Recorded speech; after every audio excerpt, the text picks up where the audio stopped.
Today's episode is brought to you by How's It Brewing. Located less than 1 mile from the surf in Honolulu, Hawaii, How's It was founded by true craft beer enthusiasts inspired by island flavors and palates. Melding that with the best of the Pacific Northwest and global styles and traditions, How's It Brewing specializes in high-quality, on-site brewed beers available for both wholesale and retail. So whether you're a bar owner, a serious beer lover, or just hop curious, they've got something for you. Stop by their tasting room and enjoy a wide range of carefully crafted beers, pre-packaged options for the non-beer drinkers in your crew, and a rotating lineup of local food trucks that'll keep your taste buds just as happy as your pint glass. The game's probably on one of their TVs, and you may even run into a local shaper to talk about that new board you've been wanting. That's How's It Brewing, 330 Kamani Street, Honolulu. Good vibes, great beer, and always something new on tap. Tell them Billy Jack sent you.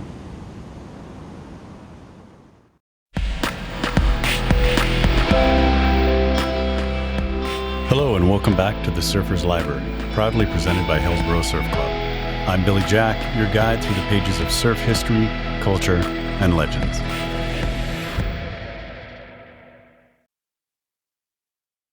Today we continue reading Transcendental Memories of a Surf Rebel by Michael Lear Hinson and Donna Clausen Jost. If you'd like to read the book for yourself, it's available on Amazon and EndlessDreamsPublishing.com. There's so many great pictures that really illuminate Mike's story, so I highly suggest picking it up for your own collection. Last episode, we read chapters 8 through 12. Mike was continuing to deal with the draft board that was trying to induct him into the Vietnam War, and he shares the story of how the famous Wind and Sea Surf Club came to be. If you haven't already, make sure you go back and check it out. This episode, we pick up in chapter 13, as Michael's on a bus headed to the induction center. Enjoy.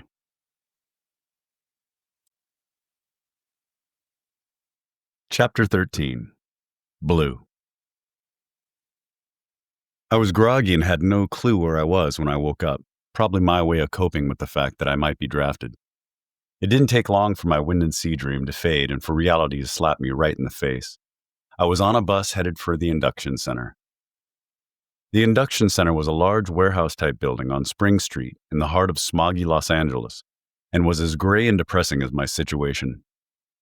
As soon as we came to a full stop, we were ordered to grab our forms, file off the bus, and wait outside for further instruction, with absolutely no talking. Man, talk about control freaks. I stood on the asphalt waiting for the bus to empty out. There were at least 30 buses crammed into that parking lot. An officer walked up and greeted everyone in a nasal, monotone voice. "Listen up, ladies. My name is Corporal Westside. You'll enter the building on the north side.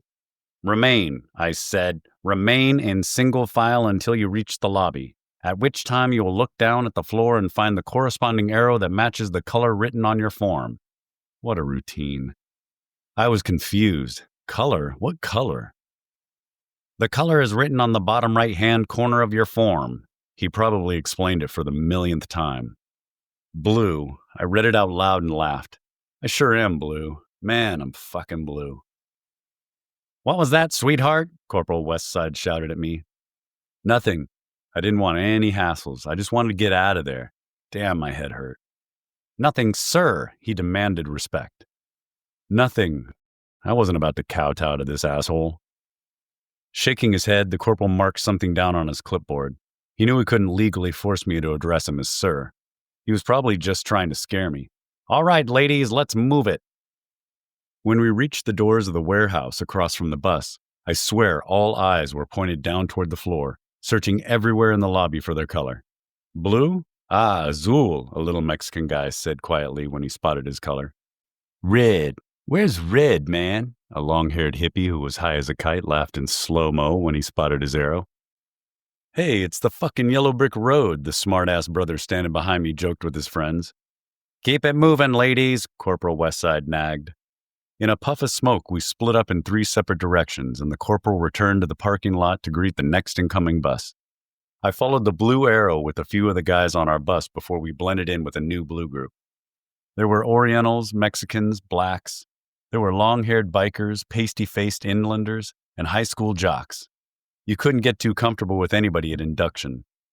The group split up again. This time we were sorted out by physical injuries.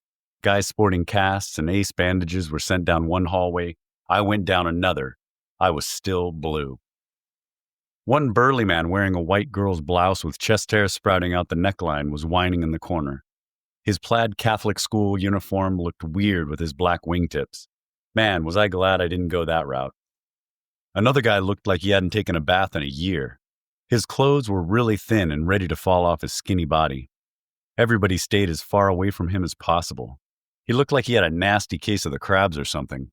What was funny about the guy was that when he thought nobody was looking, I saw him reading the financial section of the LA Times and getting something down in a small leather-bound journal with a very expensive fountain pen. "All right, ladies," a new voice yelled out with a lisp as we entered the old concrete room. "Line up and strip down." Everybody groaned. "You heard me, ladies. Strip down now." The squatty Sergeant Pole said it again, and we lined up in rows of 10. 50 naked men filled the packed room, looking up, down, everywhere but at each other. You could tell everyone pretty much just wanted to get the hell out of there, except for maybe the brothers at the end of my row. They stood proud and laughed at every white man's shortchange. "Okay, now bend over and touch your toes and spread your cheeks, ladies," the sergeant ordered. Man, could this get any worse? I felt so violated, not to mention worried about an officer with a lisp and a gun. Sergeant Pole proceeded to pace up and down each row, inspecting butt cheeks from a safe distance. I couldn't imagine a worse job than checking rectums all day. I mean, what would you say to the wife when you came home from work at night? "Hi, honey. Boy, it was a rough day. I had to ream one asshole after another." Row by row, Sergeant Pole inspected every variety of buttocks. White asses, black asses, smooth and pimply. He passed by skinny asses and fat asses. There was even one with a giant birthmark kind of in the shape of a marijuana leaf. The dude next to me told me about a friend of his who showed up for inspection with shit in his crack. When asked what it was, the guy swiped it with his finger, tasted it, and said it was definitely shit. Pretty nasty. Turned out the guy planted peanut butter up his ass beforehand and ended up not being drafted because of it. A stroke of genius. Why didn't I think of that? Sergeant Pole passed by 49 assholes, marking each one off until he came to the only butt cheeks not aimed at the ceiling. Honestly, I couldn't help it. I really couldn't bend over. This really pissed the sergeant off. I'd bet all he wanted to do was go home, sit in his recliner, and drink a cold brew 102 to forget about his miserable existence. You could tell his patience was wearing thin. "What's the matter, sweetheart? Your fingertips aren't touching your toes. Don't want to break a nail?" He sarcastically tried to humiliate me into submission. "Sorry," I answered back politely. What I really wanted to do was let loose with a big ol' nasty fart. "I was in a car accident a month ago and screwed up my back, officer." "Hand me your form, sweetheart," he ordered. Deadpanned, he scribbled something down on the paper and handed it back. "Get dressed and follow the yellow arrow." "All right, throw's over, ladies. Put your skivvies on and move along, and stay with the blue arrow."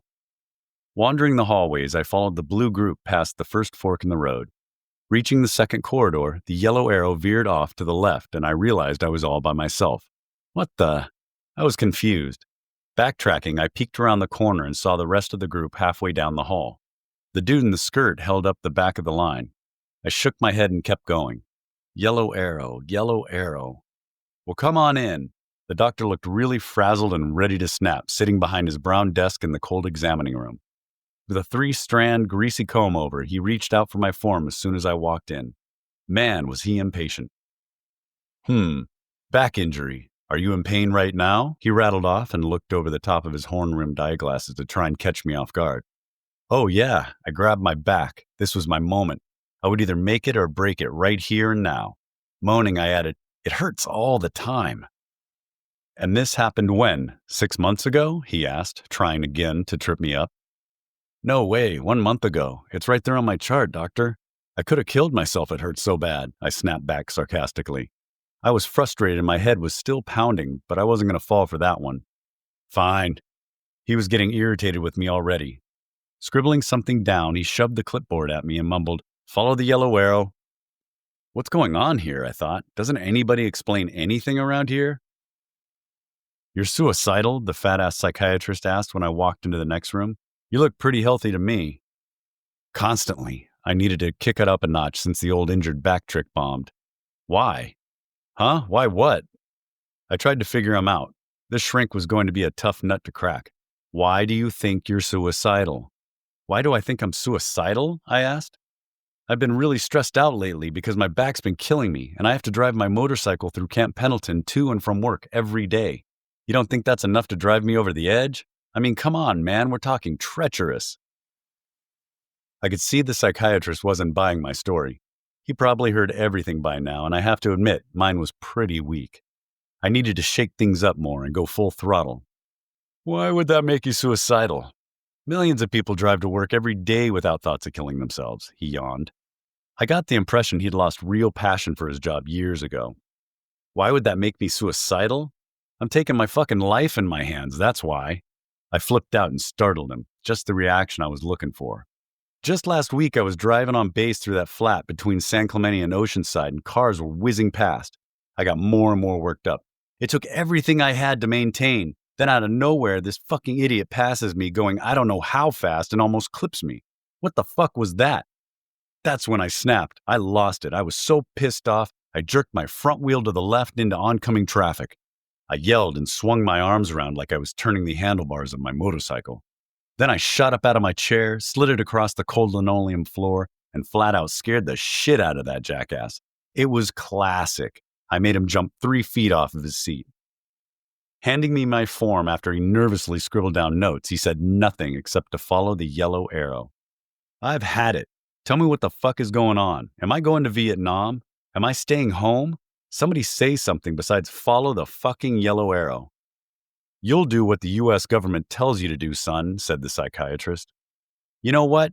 You can send me all the fucking way over there, but you can't make me fight and you can't make me kill, I reamed the doctor.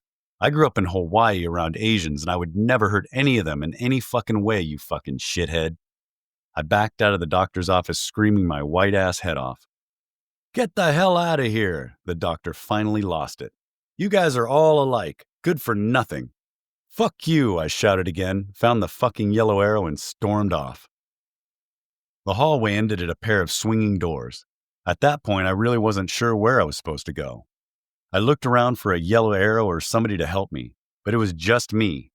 When I pushed the doors open, sunlight poured in and filled the hallway. What the hell was going on? Shit, I must have taken a wrong turn. The last thing I needed was an MP chasing after me thinking I escaped. Where was Tourmaline Canyon when I needed it? Very slowly, I stepped outside, half expecting an alarm to go off. And there it was, freedom. On each side of the platform was a set of chairs. The right stairs emptied out into the loading area. The left led to a sweating soldier sitting at a flimsy card table with only a stamp and an ink pad. Man, I was drained. Figuring out the drill, I walked down the steps toward the invisible yellow arrow toward the soldier and handed him my form. The bored private looked at the scribbling on the paper, stamped it, and handed it back. You can go, sir, he said, looking off into space. What? I can go? I wasn't sure if I heard him right. For a minute, I wanted to argue, but it felt so good to be outside in the sun and I decided to back off. Yes, sir, you can leave, he repeated. Now don't get me wrong. I didn't want to hang around that godforsaken place any longer than I had to, but I also wasn't going to split without knowing I was in the free and clear. Why are you letting me go? I needed to hear it from the horse's mouth. You're one wise, sir, he said. It means you're on call for 2 years. You can go home, but if we need you, we know where you live. One fucking why. Stunned and relieved, I laughed and walked down the alley, penniless, with no way home.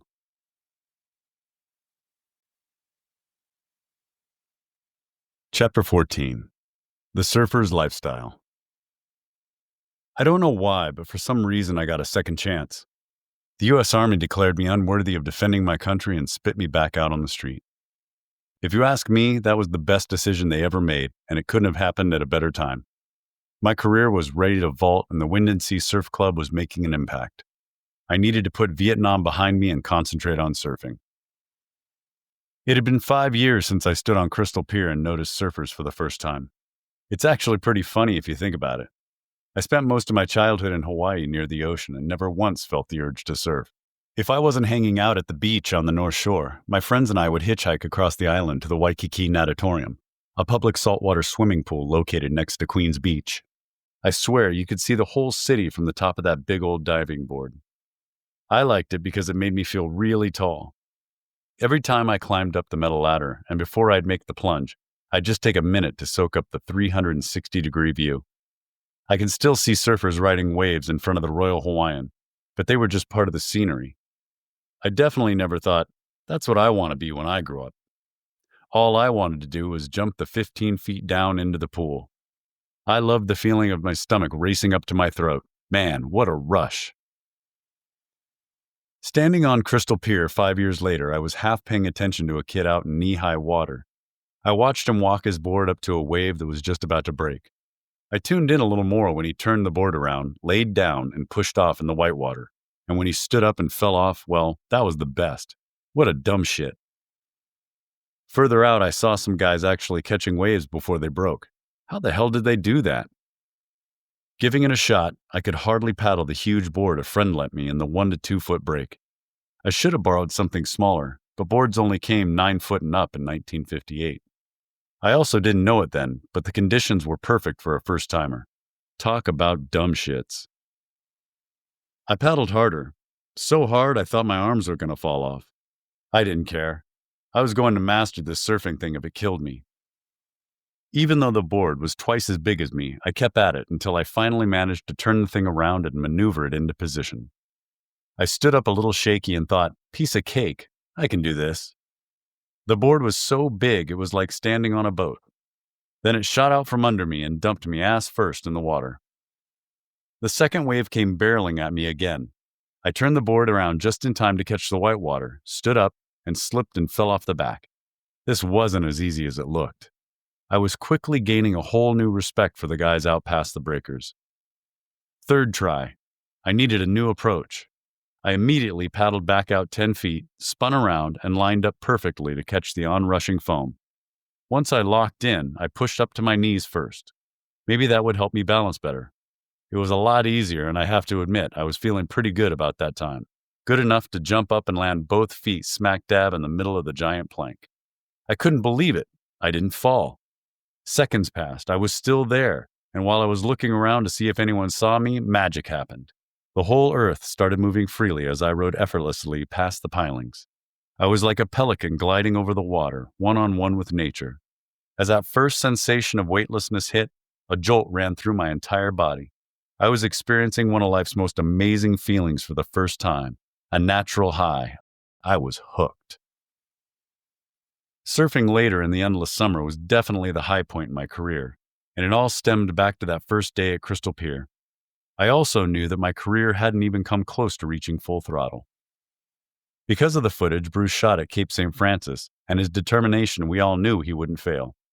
He captured something so unique, something every surfer searches for his entire life, the perfect wave. Bruce debuted The Endless Summer at the Santa Monica Civic in 1964.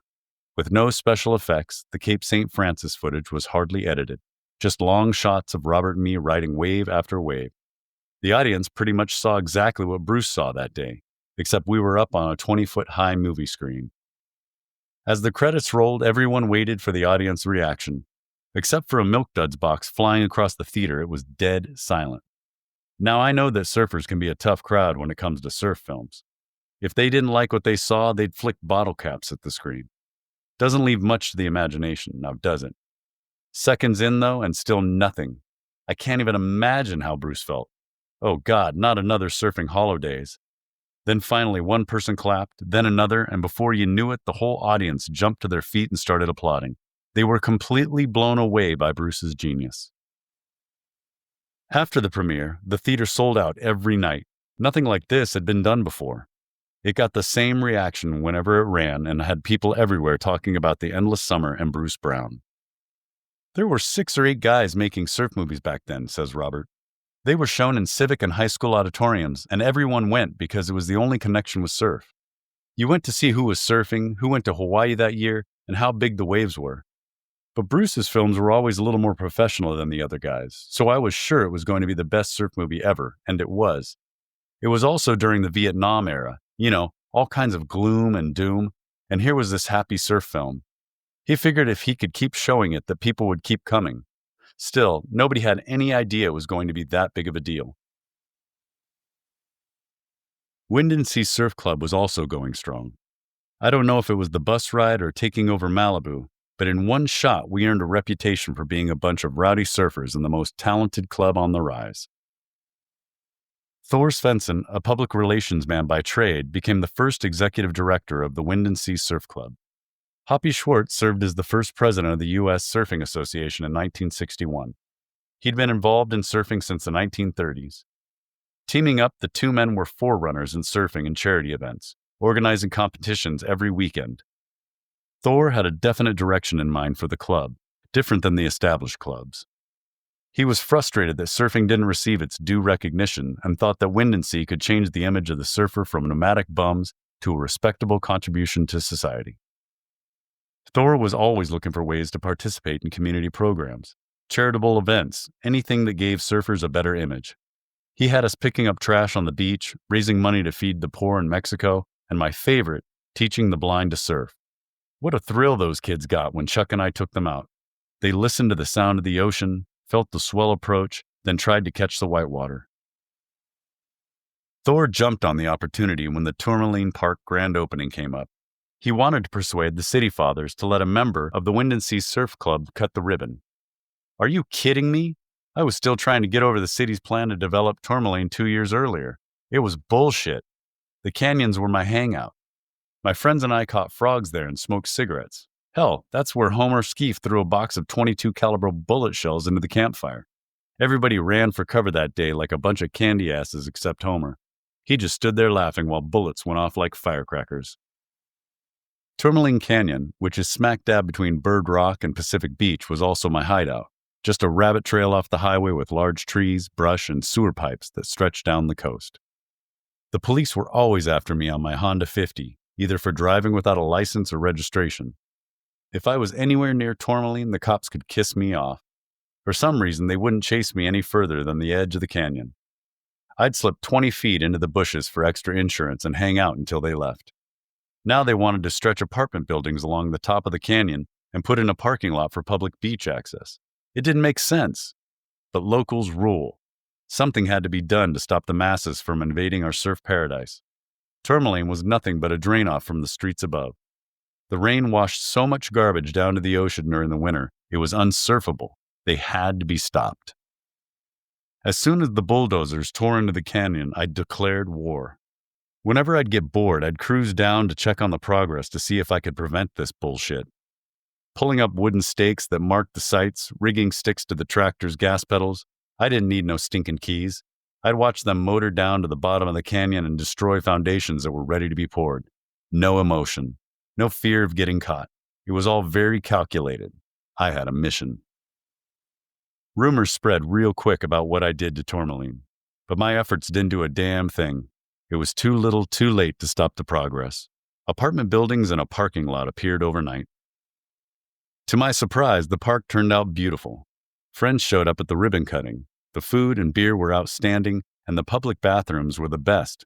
To be honest, cutting that ribbon with the mayor wasn't easy, especially knowing what I did to stop it. But who better to show the community that surfers weren't bad citizens? After the celebration was over, I grabbed my board and paddled out and surfed until dark. Because of Thor and Hoppy's dedication, word spread quickly about Wind and Sea Surf Club. What started out as an assault grew to become a way of life and an upstanding and respected club that made many contributions. Together, we set a standard of excellence for the sport of kings. For once, my life was going smoothly. I'd been trying to get my career kick-started as a professional surfer and shaper for so long, I wasn't going to let anything screw it up. Chapter 15. Crossing Over. In early 1962, drugs were definitely not part of the plan. Even marijuana used to scare the hell out of me. Now, don't get me wrong, I wasn't exactly a prude. I'd been known to close down the Glad Hand bar from time to time. But drugs were serious shit. I was way too busy meeting everybody in the surf industry to get involved with marijuana. It was a distraction I didn't need. Gene Harrison and his crew from Hermosa Surf Club saw it differently. Gene was a burly guy, kind of thick and real sociable. He always had people hanging around. Everyone knows someone like Gene, the hardcore party dude. Well, Gene had been trying to talk me into smoking pot for a while. Every time I ran into him, either cruising up the coastline or out on the party scene, Gene was on my case about getting loaded. He acted like it was his responsibility to turn me into more of a delinquent than I already was. Well, one night, Gene and his crew showed up at a party down south. I knew it was coming before he even opened his mouth. "Come on, Michael, don't be such a pussy, just try it." God, he was annoying. I was so sick and tired of his act. After a few beers, I was definitely in the party mood, and Gene convinced me to take a drive with him and his buds. I found out real fast it was more like an ambush. I was thrown into the back of Gene's truck and hijacked to a party on their turf 100 miles up the coast in Hermosa Beach. Hustled into the back room, Gene lit up a joint and passed it over. I think I was just really tired of resisting, because right there on the bottom bunk in front of God and everybody, I took my first hit off a marijuana cigarette. At first, all I did was cough. Gene told me to take a big hit, and boy, did I. I was hacking my brains out. Mexican ragweed was the only thing you could get your hands on in those days. I swear it was harsh. Then, after a few more puffs, it got a little better. I could feel an invisible glow rushing through my whole body. No dizziness, no shooting my mouth off. That little marijuana cigarette made me calmer than I've ever felt in my entire life. The last thing I remember was laughing my head off when the walls started breathing in slow motion. The next morning, I woke up feeling fine. No hangover, no puking. I wondered why I was so afraid to try it. Now, LSD was a completely different animal. Word about acid had just hit the street in 1962. I heard enough to know it was legal, but I wasn't ready for anything that crazy. Around the same time, I heard about a group of hoodlums in Anaheim called the Street Sweepers. Their leader was this skinny little rascal from Orange County, lowrider, heroin addict, pompous, steely blue-eyed John Griggs. Nicknamed Farmer John, he'd go into hiding and survive off the land whenever it was necessary to avoid the law. There was even a story about that ballsy little guy sitting around a table with his friends staring at some unknown drug. These dudes were tough cookies, but nobody wanted any part of it. It could have been rat poison for all they knew. But fear wasn't a word in John's vocabulary. He popped it in his mouth and left everyone at the table speechless. I never did hear what he swallowed, but it said a lot about him as a person. Then there was another one where he flipped out over a magazine article about Harvard professors openly using and testing LSD through a CIA-funded program. This was totally unconstitutional to John. He wondered how these students could experiment with acid and the average man on the street could go to jail for smoking a little pot. John also heard about a Hollywood producer that kept a stash of LSD in his refrigerator. He was so pissed off he decided to see for himself, and he and the street sweepers drove up into the Hollywood Hills. I swear it was just like in the movies. John barged in on the producer's dinner party, whipped out his gun, and ordered everyone to lie down on the floor. When the producer flashed a wad of crisp $100 bills, John was so insulted he yelled at him, "We didn't come here for money. We want your LSD." Relieved, the producer started laughing like crazy. He led them into the kitchen and opened the fridge with John's gun cutting into his back. Sitting on the top shelf, the producer brought out a cold box that was filled with acid and offered it to John like it was a bowl of candy. John couldn't believe his eyes. He hit the mother lode. He was so antsy to try LSD that he grabbed a handful, passed it out to his friends, and swallowed it up right then and there in the producer's kitchen. The street sweepers weren't there to hang out with the producer, though. They did just rob the guy and figured it wasn't such a good idea to stick around. So they shot out of there, jumped back on their bikes, and headed downhill to the beach. By the time they reached PCH, they were completely ripped. John was blown away. His heart was racing like a rabbit. As gutsy as he was, he didn't expect anything as intense. Once he relaxed enough was when he really began to get off. It was completely surreal. Then when he thought the trip was over, his consciousness peaked and took an unexpected left turn. He saw God. John felt like a new man. He was convinced he'd been touched by the Lord. There was no more anger, just peace. He was so freaked out he walked down to the water, waded in the shallow surf, and threw his gun into the ocean. His friends did the same. LSD blew John's mind forever. During one acid trip, he changed from a thief to a spiritual mystic. One week he was robbing a producer up in Hollywood. The next he roamed through the streets of Laguna praising God. He rounded up his band of junkies and they all cleaned up and kicked the habit. Heroin was now the enemy. The first time I met John Griggs and the Psychedelic Rangers was in Laguna Canyon in early 1964 after I got back home from the endless summer. Chuck Mandel and Dennis Rainey, a couple of surf buddies from Orange County, introduced us. The instant I met him, I was pulled into his aura. Dark hair, thin beard, a non-filtered Camel cigarette hung off his lip. Johnny Grigg's tough street kid reputation was a load of crap. He was nothing like all the stories I heard. I knew right off the bat that he was a saint of a person. Turned out Johnny was the most gregarious man I'd ever met, always happy and smiling. While I was out of the country on the endless summer trip, Johnny and his friends Glenn Lind, Calvin Delaney, Michael and Jack Randall, Dennis Rainey, Chuck Mundell, Rick Carlton, and Black Bart Gordon founded the Brotherhood of Eternal Love.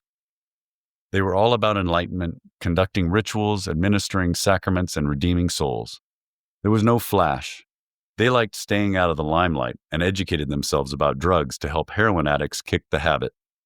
LSD is not addictive, and Johnny guaranteed the strung-out junkies that through acid they would come out of their physical addiction to smack. The Brotherhood also saw that acid was going to be a social drug, so they encouraged it.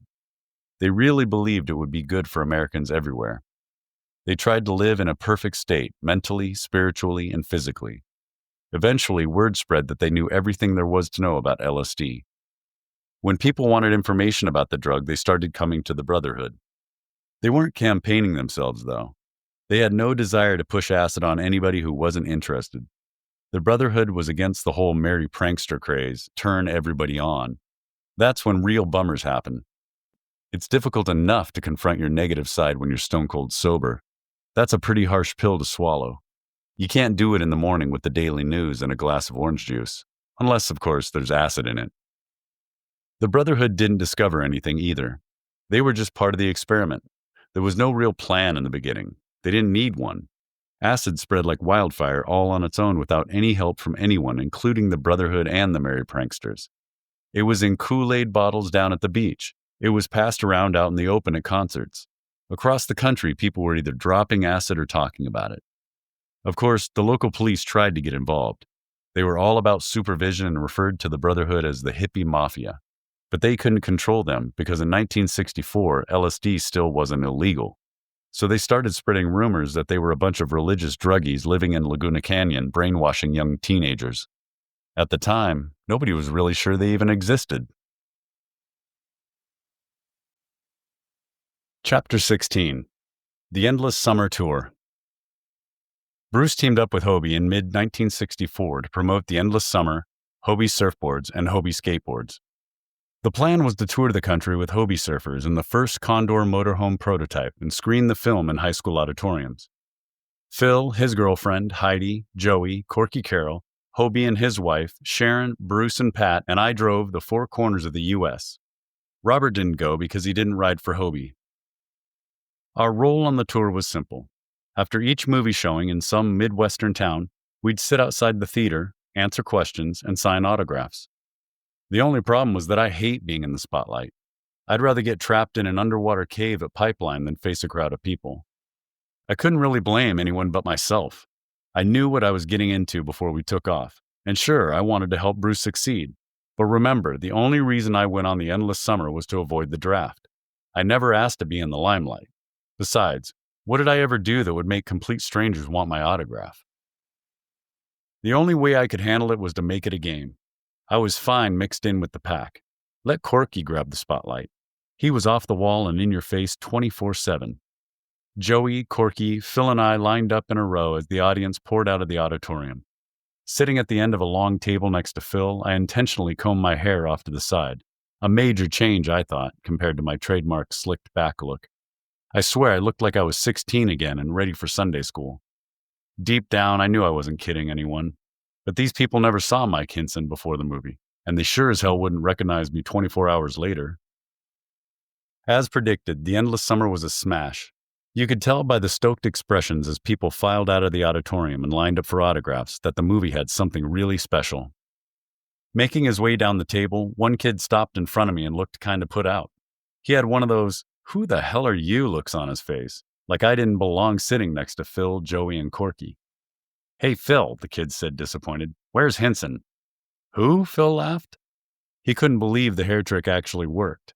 He also couldn't resist blowing my cover. Pointing in my direction, he told the kid, "Oh, you mean Helmet Head? He's right here." No, we want Mike Hinson, the kid said, ignoring me completely like I was trying to fake him out or something. Even I had to laugh at that one. Corky was the guy who loved the fans. His name alone is enough to give you a hint of his personality. That kid ate up all the attention, especially from the young pretty girls. A lot of people took Corky wrong, maybe because he was in your face all the time. But Corky was just Corky, a 17-year-old kid enjoying himself at what he did best. He backed it up, too, where it counted. Corky was a master surfer. He won more contests than anybody else in the 60s and 70s, and he did it all by using his imagination. He was also the very first pro surfer.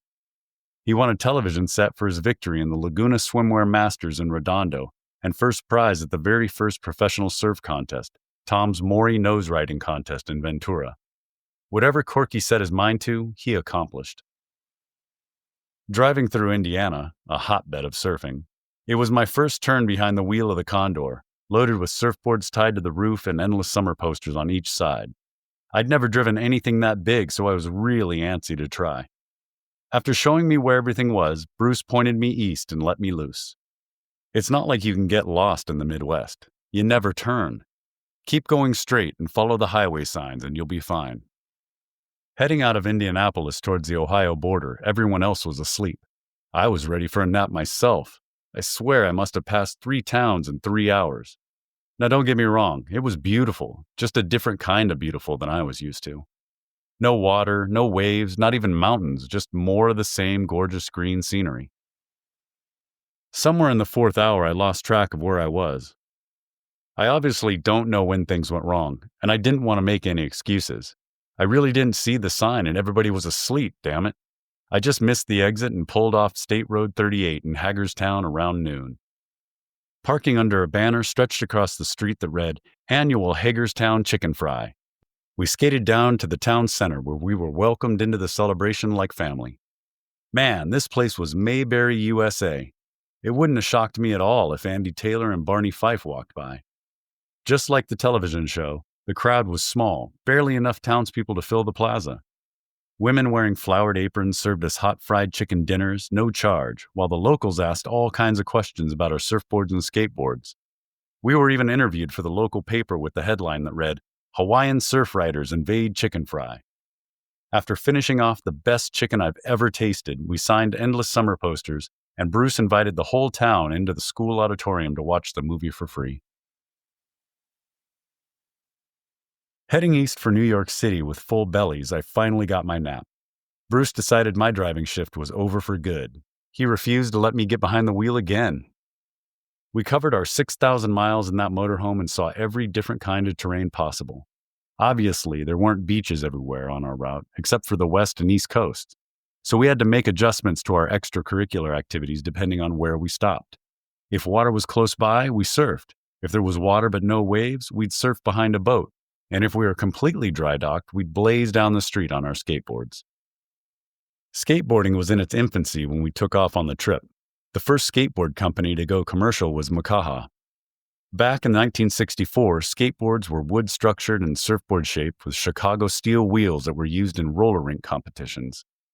My friends and I were blown away at the similarities between skateboarding and surfing. We strapped those death wheels on to feel the unbelievable sensation of being projected down the road. Unlike riding a wave, it didn't take much to disrupt your flow. A small rock, a piece of wood, sometimes even a matchstick, and you'd find yourself flying off the skateboard and landing flat on the asphalt. It was kind of crazy to try such a brutal sport knowing we could break something. But the danger just pushed us to research for a better design with faster materials to grip the surface of the road. My friends and I skateboarded everywhere, drainage pipes, the concourse parking lot in San Diego, Joey, Buddy Boy, Koe, Skip, and Billy. 2 of our best spots were in Laguna and San Clemente. It wasn't long before we started competing in downhill slalom events. I even posed for the first ad for Makaha skateboards in Skateboard Quarterly magazine, hanging 10 on a full-page spread. At one point, Hobie's shop manager Bosco Burns and I decided to get into the business. Hobie was pretty successful at shipping his laminated wooden skateboards out to all the surfboard dealers, so we decided to hop on the wagon. I designed 3 different size skateboards with stringers like the Redfin model, HY1, and HY2. By the time Bosco and I got into it, wheels moved up a notch. They were now using a hard rubber base wheel, mostly white and clear, a big improvement from the steel wheels of death. It was common knowledge that a soft wheel was a safer, more performing wheel. Chicago wheels were expensive, hard to get, and wore down quickly from asphalt and cement. Bosco and I got an inside tip that Hobie was having a softer wheel made just for skateboards. So we put together a company and sent in a big order along with Hobie's. We put an ad in a new skateboard magazine and sat back and waited for delivery. Well, Hobie's order arrived on time. The wheels were a big improvement and sales skyrocketed. Weeks later, our bankroll order came in. We were excited about the thought of our new success. I ripped through the packaging, opening up the first box, but all I found were the old white wheels. Without losing the stoke, I tore into the second box, only to find 100 sets of clear, hard death wheels. The third box was a mix of the two. It was clear that Hobie was onto us and put a good word in on our order. The thought of being sued by hundreds of parents gave us the chills, and before we were even in business, we were out. Wherever we stopped on our cross-country trip, the 20 minutes it took Hobie to fill the huge gas tank in the Condor was usually just enough time to take off on our skateboards and roll down Main Street, USA. The only one who didn't join in was Phil. He only skated on request. But the rest of us were like Pied Pipers, sailing past gawking strangers on the sidewalks. Trails of kids ran after us all the way back to the RV. You should have seen it. It didn't matter where we were. Hobie's skateboards were a major attraction. New York City was no different. On our way back from a little side trip where Joey and I ditched the crew for a while and sat in on Dave Brubeck and his quartet in Greenwich Village, we set up a slalom skateboarding course right in the middle of the street. With a few tips from Joey, the expert skier, and using our sandals as markers, we wove back and forth under the streetlights until a cop came by to break up the small crowd who stopped to watch. I went from listening to primo jazz and taking a hit off of a passing joint to riding a slalom course at midnight in the Big Apple. All I can say is, what a night. From then on, wherever we went, we entertained the locals with slalom demos. Skateboarding was growing like fever, man. Hobie saw it. We all witnessed it. Bruce even arranged to have a skateboard demo on The Tonight Show with Johnny Carson. He was already scheduled to be on the show to promote the endless summer, so why not have Corky do his bit and reach 1 million home viewers? It was classic. Here's Corky skateboarding in a suit and tie. Don't think I ever saw that one before, except when Bruce and Robert and I carried our surfboards through LAX on our way to Africa. Corky sure wasn't shy. He gave it everything he had. He moved around the stage like he was a born entertainer, a kick turn now and then and a couple of ollies. The maneuver everybody remembered, though, was when Corky spun out in the middle of the stage. I swear that skateboard flew out from under him and into the audience and nailed some poor guy right in the head. Leaving New York and making our way down the eastern seaboard, we headed back to the beach. It was definitely an adventure getting to see the country in between the Pacific and Atlantic Oceans. But I have to tell you, I was never so glad to see waves in all my life. I don't think I'd ever gone that long without surfing before. Asbury Park, New Jersey was where we got our feet wet for the first time in the Atlantic. The turnout at the convention center was unbelievable. Surfers came out of the woodwork just to see the film and hear Bruce narrate. Then we headed down to Crappy Surf 10 feet from shore, really crappy for a surfing exhibition. I think we were all expecting it to be better, so afterwards Bruce pulled up at a pretty nice break in Belmar about 5 miles out of town. Heading southwest through Newark, we ended up back at the shore on the 4th of July at 18th Street in Ocean City, Maryland. Bruce lined up surf shops ahead of time to sponsor us all along the coastline. Thanks to a local store, Eastern Surfer, a huge crowd showed up to catch our act in the water. Anything would have been big compared to the poor turnout for the film that night at a nearby high school. I don't even think a dozen people showed up. Could have been because of the pouring rain. I guess you can't be on top of your game all the time. We got back on track in Virginia Beach. The weather still wasn't primo. A storm was brewing offshore, but at least the crowd showed up for the surfing demo. After the exhibition, Corky and I surfed the same beach, 1.5 foot, low tide and stormy. I don't know why I bothered. There wasn't much action except for the lightning over the horizon. I didn't want to be a sitting duck, though, so I got out of the water and waited for Corky on the beach. Corky was crazy. The lightning was kind of sketchy to me, but Corky couldn't have cared less. He stayed out there all by himself and had a great time catching whatever came his way. Every once in a while, a thunder clapped overhead, and I'd count 1, 1,000, 2, 1,000, just to gauge how far away the storm was. The thunder grew louder, then lightning touched down in the distance, a pretty good sign to get out of the water. But was Corky paying attention? No way. He just kept hamming it up in the surf. I stood on the sand, shaking my head at his antics. Then all of a sudden, the thunder sounded like it was right overhead. I immediately started scanning the sky, counting 1, 2, 3. It's always in the back of my head when I start the countdown that it'll be close, but come on, how many times has that actually happened to anybody? Nobody I knew. I'll tell you, the last thing I ever expected to see was that bolt of lightning shoot down out of the black clouds right in front of me. The jolt alone had so much juice it knocked me back a few feet on the sand. All I really remember as I hit the beach was that it looked like it landed point blank on top of Corky's head. He had to be a goner. Not even Corky could survive that kind of trauma. I sure as hell didn't want to have to be the one to tell Bruce and Hobie that he got incinerated on my watch. Half expecting to find the charred body of a goofy footer floating in the water, I couldn't scramble to my feet fast enough. Damn it.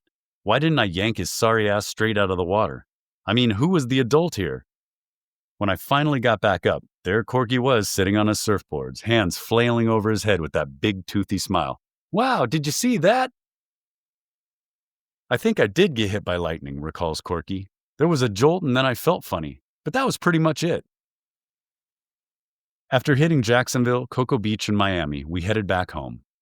6 egomaniacs cooped up in a sardine can for 2 months with 3 women went smoother than I expected. I mean, we did have our problems. Who wouldn't? Overall, we did what we set out to do, promote the movie and surfing. If I had to pick one favorite moment for me, the icing on the cake was when Corky hit the guy in the head with his skateboard on the Carson show. Thanks to that slip-up on national television, Hobie was bombarded with orders by the time we got back home. I guess that's what you call being in the right place at the right time. The Endless Summer was a hit everywhere. Big surprise. In just 2 short months and over thousands of miles, Bruce had people talking about the film not only in Southern California, but all around the country. Now that we were back home, we all had lives to return to. Phil, Joey, and Corky went back to work. Hobie did what he does best, made money, and Bruce and Pat kept marketing the movie.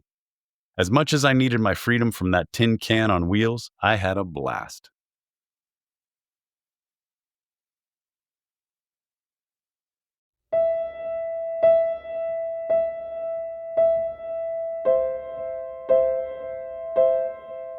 Well, thank you once again for joining us. I hope you liked that story. Until next time, keep your toes on the nose, your bottom turns tight, and your stoke high. I'll see you in the lineup.